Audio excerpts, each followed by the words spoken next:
being a state agency, we would approach the Honorable High Court of Karnataka seeking investigation by a special agency. Do you expect the information petition in the division bank?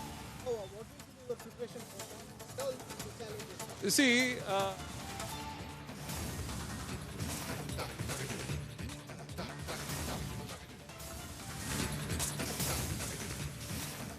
Siddaramaiah ಪರ ವಕೀಲರು ನೋಡಿ direct ಆಗಿ ಹೋಗೇ ಬಿಡ್ತು.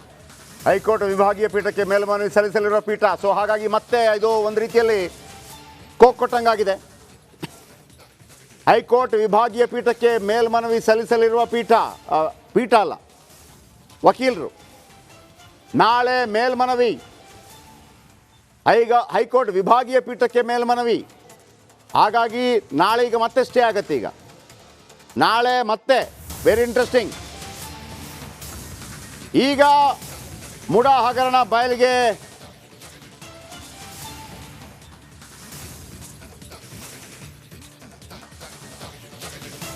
ಇದು republic ಕನ್ನಡದ big impact.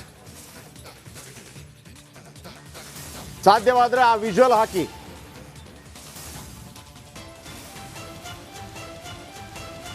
ಅವತ್ತು break ಮಾಡಿದ ವಿಜುವಲ್.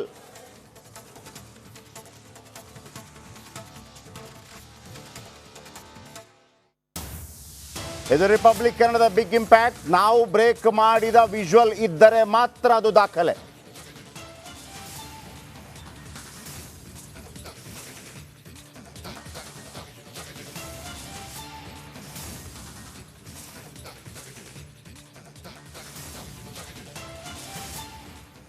ಹಾಗೆ ಒಂದಷ್ಟು ಸಂಕಷ್ಟ ಸಿಎಂ ಸಿದ್ದರಾಮಯ್ಯ ಅವರಿಗೆ ಎದುರಾಗಿರ್ತಕ್ಕಂಥದ್ದು. ಹೀಗಾಗಿ ಯಾವ ರೀತಿಯಾದಂಥ ಮುಂದಿನ ಹೋರಾಟ ಮಾಡಬೇಕನ್ನುವಂಥ ನಿಟ್ಟಿನಲ್ಲಿ ಸಿಎಂ ಸಿದ್ದರಾಮಯ್ಯ ಅವರು ಕಾವೇರಿ ನಿವಾಸಕ್ಕೆ ಈಗಷ್ಟೇ ಆಗಮಿಸಿದ್ದಾರೆ ಮತ್ತು ಅವರ ಆಪ್ತರ ಜೊತೆ ಒಂದಷ್ಟು ಆಪ್ತ ಸಚಿವರ ಜೊತೆ ಈಗ ಚರ್ಚೆಯನ್ನು ಆರಂಭಿಸಿರ್ತಕ್ಕಂಥದ್ದು. ಆದರೆ ಇಲ್ಲಿ ಮುಂಜಾಗ್ರತಾ ಕ್ರಮವಾಗಿ ಹೆಚ್ಚುವರಿ ಭದ್ರತೆಯನ್ನು ಬೆಳಗ್ಗೆಯಿಂದನೂ ಕೂಡ ಕಾವೇರಿ ನಿವಾಸದ ಬಳಿ ಒದಗಿಸಲಾಗಿತ್ತು. ಈಗ ಪೊಲೀಸರು ಕೂಡ ಅಲರ್ಟ್ ಆಗಿರ್ತಕ್ಕಂಥದ್ದು. ಯಾಕೆಂದರೆ ಯಾವುದೇ ಸಂದರ್ಭದಲ್ಲೂ ಕೂಡ ಒಂದಷ್ಟು ಪ್ರತಿಭಟನೆಗಳಾಗಬಹುದು ಮತ್ತು ಅಹಿತಕರ ಘಟನೆಗಳು ಯಾವುದೇ ರೀತಿ ಆಗಬಾರ್ದು ಅನ್ನುವಂಥ ನಿಟ್ಟಿನಲ್ಲಿ ಹೆಚ್ಚಿನ ಭದ್ರತೆಯನ್ನು ಬೆಳಗ್ಗೆಯಿಂದ ಒದಗಿಸಲಾಗಿತ್ತು. ಈಗ ಪೊಲೀಸ್ ಎಲ್ಲರೂ ಅಲರ್ಟ್ ಆಗಿ 2 KSRP ತುಕಡಿಗಳನ್ನು ಇಲ್ಲಿ ನೇಮಿಸಲಾಗಿತ್ತು. ಈಗ ಅವರೆಲ್ಲರೂ ಕೂಡ ಗೇಟ್ ಮುಂದೆ ಬಂದಿರತಕ್ಕಂಥದ್ದು ಮತ್ತು ಗೇಟನ್ನು ಕೂಡ ಯಾರನ್ನೂ ಕೂಡ ಸುಖಾಸುಮ್ಮನೆ ಒಳಗೆ ಬಿಡದೆ, ಯಾರು CM ಅವ್ರನ್ನ ಪರ್ಮಿಷನ್ ತೆಗೆದುಕೊಂಡು ಭೇಟಿಗೆ ಬರ್ತಾರೆ ಅಥವಾ ಸಚಿವರು ಬರ್ತಾರೆ ಅಂಥವರಿಗೆ ಮಾತ್ರ ಈಗ ಅವಕಾಶವನ್ನು ಈ ಒಂದು ಕಾವೇರಿ ನಿವಾಸಕ್ಕೆ ಕೊಡ್ತಿರ್ತಕ್ಕಂಥದ್ದು. ಮುಂದೆ ಯಾವುದೇ ಕ್ರಮಗಳು ಅಂದರೆ BJP ಸೇರಿದಂತೆ ಇನ್ಯಾವುದೇ ವಿರೋಧ ಪಕ್ಷಗಳು ಕೂಡ ಇಲ್ಲಿ ಪ್ರತಿಭಟನೆ ಮಾಡಬಾರ್ದು ಅನ್ನುವಂಥ ಮುಂಜಾಗ್ರತೆಯನ್ನು ವಹಿಸಿ ಮತ್ತು ಅಭಿಮಾನಿಗಳು ಕೂಡ ಇಲ್ಲಿ ಆಗಮಿಸಬಾರ್ದು ಅನ್ನುವಂಥ ಮುಂಜಾಗ್ರತೆಯನ್ನು ವಹಿಸಿ ಹೆಚ್ಚಿನ ಭದ್ರತೆಯನ್ನು CM ನಿವಾಸವಾದಂಥ ಕಾವೇರಿ ನಿವಾಸಕ್ಕೆ ಒದಗಿಸಲಾಗಿರ್ತಕ್ಕಂಥದ್ದು. ಕ್ಯಾಮ್ರಾಮನ್ ಮಂಜುನಾಥ್ ಜೊತೆ ಬಸವರಾಜ್ ಚಂತಿಮಠ್, ರಿಪಬ್ಲಿಕ್ ಕನ್ನಡ, ಇದು ನಿಮ್ಮ ಧ್ವನಿ. ವೈಟ್ನರ್ ಹಾಕಿದ್ದು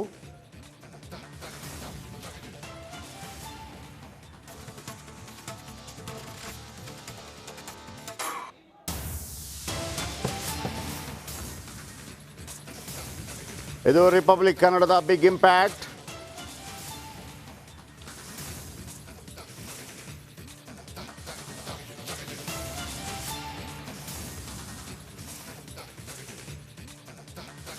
ಮುಡಾ ಹಗರಣ ಬಯಲಿಗೆ ತಂದಿತ್ತು ರಿಪಬ್ಲಿಕ್ ಕನ್ನಡ.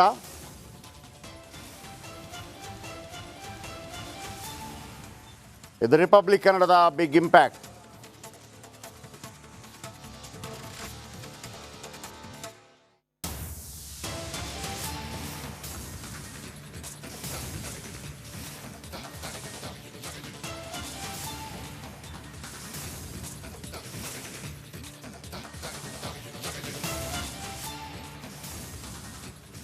ವಿಜುವಲ್ ಹಾಕಕ್ಕೆ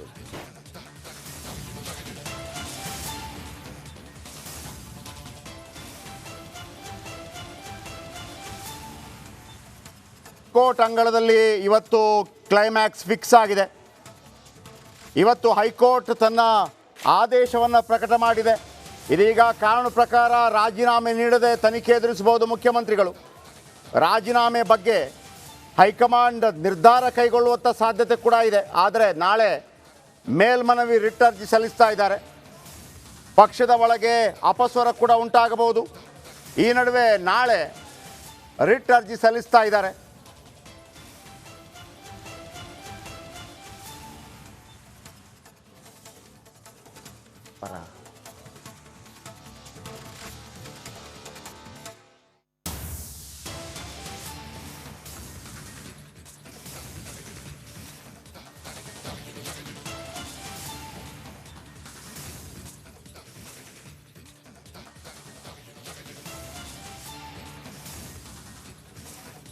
ಹೆಸರೇನು? ಸುನೀಲ್ ಕುಮಾರ್ ಅವರು ಅಡ್ವೊಕೇಟ್ ನಮ್ಮೊಂದಿಗೆ ಇದೀಗ ನೇರ ಸಂಪರ್ಕದಲ್ಲಿದ್ದಾರೆ. ಸುನೀಲ್ ಕುಮಾರ್ ಸರ್ ನಮಸ್ತೆ. ನಮಸ್ತೆ ಸರ್, ಜಯಪ್ರಕಾಶ್ ಶೆಟ್ಟಿ ನಮಸ್ತೆ. ಸರ್ ಈಗ ಮುಂದೆ ಏನಾಗುತ್ತೆ? ಈಗ CM ಅವರ ಈಗ ಒಂದು ಮೇಲ್ಮನವಿ ಸಲ್ಲಿಸ್ತಾರೆ ಅಂತ ಇದೆ. ಖಂಡಿತ ಅಲ್ಲಿ ತನಕ ಈಗ ದೂರುದಾರರು ಸಂಭ್ರಮ ಪಡೋಕ್ಕಾಗೋದಿಲ್ವಾ, ಹೇಗೆ ಸರ್? ಈಗ ದೂರುದಾರರಿಗೆ ಕ್ಷಣಿಕವಾಗಿ ಒಂದು ಸಂಭ್ರಮ ಇದೆ. ಯಾಕಂದ್ರೆ ಮುಖ್ಯಮಂತ್ರಿಗಳ ವಿರುದ್ಧ ಗವರ್ನರ್ ಕೊಟ್ಟಂತ ಪ್ರಾಸಿಕ್ಯೂಷನ್ ಅನುಮತಿಯನ್ನ ಹೈಕೋರ್ಟ್ ಏನ್ ಮಾಡಿದೆ, ಎತ್ತಿ ಹಿಡಿದಿದೆ ಮತ್ತು ಮುಖ್ಯಮಂತ್ರಿಗಳ ಅರ್ಜಿಯನ್ನು ವಜಾ ಮಾಡಿದೆ. ಸೊ ಇದರ ಅರ್ಥ ಹೈಕೋರ್ಟ್ ಕೊಟ್ಟಂತ ಇಂಟ್ರಿಮ್ ಆರ್ಡರ್ ಏನ್ ಪ್ರೊಟೆಕ್ಷನ್ ಇತ್ತಲ್ಲ, ಅದು ಇವತ್ತಿಗೆ ಅದು ವಿಕೆಟ್ ಆಗೋಯ್ತು. ಓಕೆ, ಈಗ ಈ ದೂರುದಾರರು ಏನ್ ಮಾಡ್ತಾರೆ, ಇಮಿಡಿಯೇಟ್ ಆಗಿ ಈಗ ಹೈಕೋರ್ಟ್ ವಜಾ ಮಾಡಿರೋದ್ರಿಂದ ಸ್ಪೆಷಲ್ ಕೋರ್ಟ್ ಅಲ್ಲಿ ಏನ್ ಪ್ರೊಸೀಡಿಂಗ್ ಬಾಕಿ ಇದೆಯಲ್ಲ, MLA MP ಕೋರ್ಟ್ ಅಲ್ಲಿ ಏನಿದೆಯಲ್ಲ, ಅಲ್ಲಿ ಹೋಗಿ ಏನ್ ಮಾಡ್ತಾರೆ, ದಯವಿಟ್ಟು ಮುಖ್ಯಮಂತ್ರಿಗಳ ವಿರುದ್ಧ ಸ್ಯಾಂಕ್ಷನ್ ಆಲ್ರೆಡಿ ಗವರ್ನರ್ ಕೊಟ್ಟಿದ್ದಾರೆ, ತಾವು ಇಮಿಡಿಯೇಟ್ ಆಗಿ FIR ಮಾಡ್ಲಿಕ್ಕೆ ತನಿಖೆಗೆ ಅವಕಾಶ ಕೊಡಿ ಅಂತ ಕೇಳಿದಾಗ ಸ್ಪೆಷಲ್ ಕೋರ್ಟ್ನವರು ಮುಖ್ಯಮಂತ್ರಿಗಳ ವಿರುದ್ಧ FIR ಮಾಡ್ಲಿಕ್ಕೆ ಒಂದು ಡೈರೆಕ್ಷನ್ ಅನ್ನು ಕೊಡ್ತಾರೆ. ಈಗ ಓಕೆ, ಒಂದು ಪಕ್ಷ FIR ಏನು ಆಯ್ತು ಅನ್ನೋದಾದ್ರೆ ಖಂಡಿತವಾಗ್ಲೂ ಮುಖ್ಯಮಂತ್ರಿಗಳು ಆ ಸ್ಥಾನದಲ್ಲಿ ಕೂರೋಂಗಿಲ್ಲ, ರಾಜೀನಾಮೆ ಕೊಡ್ಲೇಬೇಕು, ಆ ಪರಿಸ್ಥಿತಿ ಬಂದಿದೆ.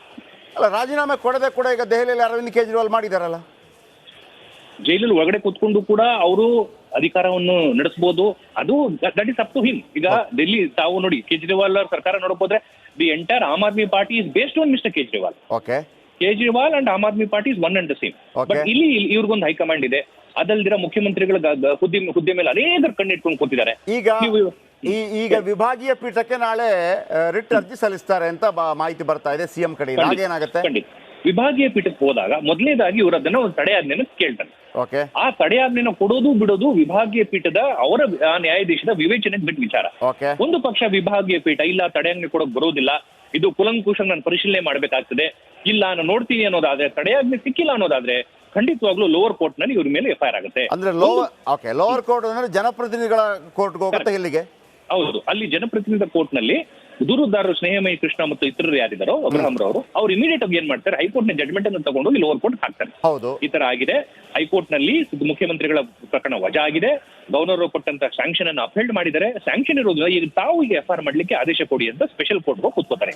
ಈಗ ಯಾವ ತನಿಖಾ ಸಂಸ್ಥೆಯಿಂದ ತನಿಖೆ ಆಗಬೇಕು ಅಂತ ಹೇಳಿ ಡಿಸೈಡ್ ಮಾಡೋದು ಯಾವುದು? ಸ್ಪೆಷಲ್ ಕೋರ್ಟೇ ಡಿಸೈಡ್ ಮಾಡುತ್ತೆ. ಸಹಜವಾಗಿ ಸ್ಪೆಷಲ್ ಕೋರ್ಟ್ ಏನ್ ಮಾಡುತ್ತೆ, ಲೋಕಲ್ ಪೊಲೀಸ್ನವ್ರಿಗೂ ಕೂಡ ಡೈರೆಕ್ಷನ್ ಮಾಡಬಹುದು, ಅಥವಾ ಲೋಕಾಯುಕ್ತವ್ರಿಗೂ ಕೂಡ ಡೈರೆಕ್ಷನ್ ಮಾಡಬಹುದು. ಅದು ನ್ಯಾಯಾಧೀಶರು ಡಿಸೈಡ್ ಮಾಡ್ತಾರೆ. ಓಕೆ, ಈಗ ಇಲ್ಲಿ ಎದುರಾಗುವಂತ ಪ್ರಶ್ನೆ ಏನಪ್ಪಾ ಅಂತಂದ್ರೆ, ನಾವು ವಾಲ್ಮೀಕಿ ಹಗರಣದ ವಿಚಾರದಲ್ಲಿ ನೋಡಿದ್ದೀವಿ, SIT ತನಿಖೆ ಮಾಡಿದ್ರು. ಹೌದು, ಅದರಲ್ಲಿ ಯಾರು ನಾಗೇಂದ್ರ ಮತ್ತು ವಿಜಯ್ ಕುಮಾರ್ ಏನು ED ಅವರ ಚಾರ್ಜ್ ಶೀಟಲ್ಲಿ A1 ಮತ್ತು A2 ಇತ್ತೋ ಅವರಿಬ್ಬರ ಹೆಸರೇ ಇರಲಿಲ್ಲ. ನಾನು ಯಾಕೆ ಕೇಳ್ತಾ ಇದ್ದೀನಿ ಅಂತಂದರೆ, ಈಗ ಏನೇ ತನಿಖೆ ಮಾಡಿದರೂ ಕೂಡ CM ಸಿದ್ದರಾಮಯ್ಯನವರ ಅಧೀನದಲ್ಲಿರುವ ತನಿಖಾ ಸಂಸ್ಥೆಗಳಿಂದಲೇ ಮಾಡಬೇಕು. ಈವನ್ ಲೋಕಾಯುಕ್ತದಿಂದ ಮಾಡಿದ್ರು ಕೂಡ ಲೋಕಾಯುಕ್ತ ಪೊಲೀಸ್ ಯಾರ ಅಂಡರಲ್ಲಿ ಬರ್ತಾರೆ? ಗೃಹ ಇಲಾಖೆ ಅಂಡರಲ್ಲಿ ಬರ್ತಾರೆ. ಸೊ ಹಾಗಿರುವಾಗ SIT ಮಾಡಿದ್ರು ಕೂಡ, ಪೊಲೀಸರು ಮಾಡಿದ್ರು ಕೂಡ ಎಲ್ಲವೂ ಕೂಡ ಸರ್ಕಾರದ ಅಧೀನದಲ್ಲೇ ಬರುತ್ತೆ. ಈ ನಿಷ್ಪಕ್ಷಪಾತವಾದ ತನಿಖೆ ಆಗೋದಕ್ಕೆ ಹೆಂಗೆ ಸಾಧ್ಯ? ಖಂಡಿತ ಇದೊಂದು ಅನೇಕರೆಲ್ಲ ಅನುಮಾನ ಇದೆ. ಲೋಕಾಯುಕ್ತ ಅಧಿಕಾರಿಗಳು ಏನ್ ಮಾಡ್ತಾರೆ ಶೆಟ್ರೆ, ಅವರು ಇವೊಂದು ಗೃಹ ಇಲಾಖೆನವರು ಅವ್ರನ್ನ ಅಪಾಯಿಂಟ್ ಮಾಡಿದ್ರು ಕೂಡ ಅವರು answerable and reporting only to Lokayukta.